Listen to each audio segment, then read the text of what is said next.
And there is this buzzword or this terminology that's used related to executive functioning or people who have executive dysfunctioning. What does that even mean, and how does this play into being busy but not getting anywhere? So kind of executive functioning skills are just those core skills that we need to get things done.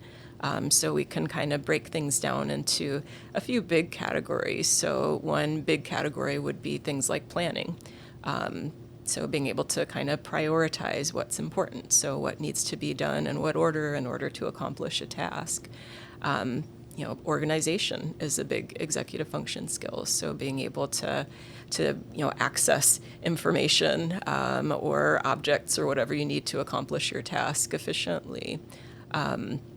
Other executive function skills would be, emotional regulation. So being able to be able to kind of tolerate and regulate big emotions, for example. Impulse control. So sometimes it may be more tempting to scroll through social media than respond to the email that needs to go out at a certain deadline. So kind of we pull on those core skills in order to help us get things done.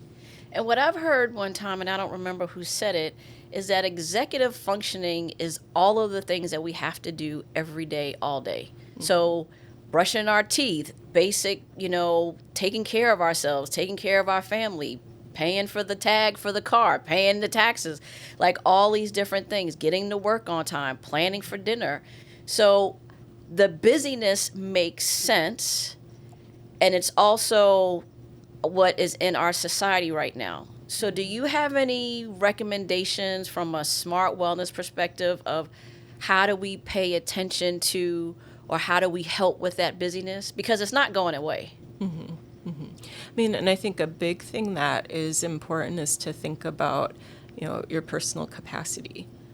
So kind of in mental health, we have this concept of a window of tolerance. So when you're operating within that window, you can handle what life throws at you. But if things, keep happening, that window can get more and more narrow.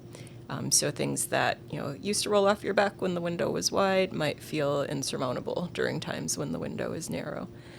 So it is important to try to find ways to keep that window as wide as possible. And one of those ways is, incorporating those smart wellness principles. So when we think about SMART, those are the things that we do have control over to make sure we're as healthy as possible.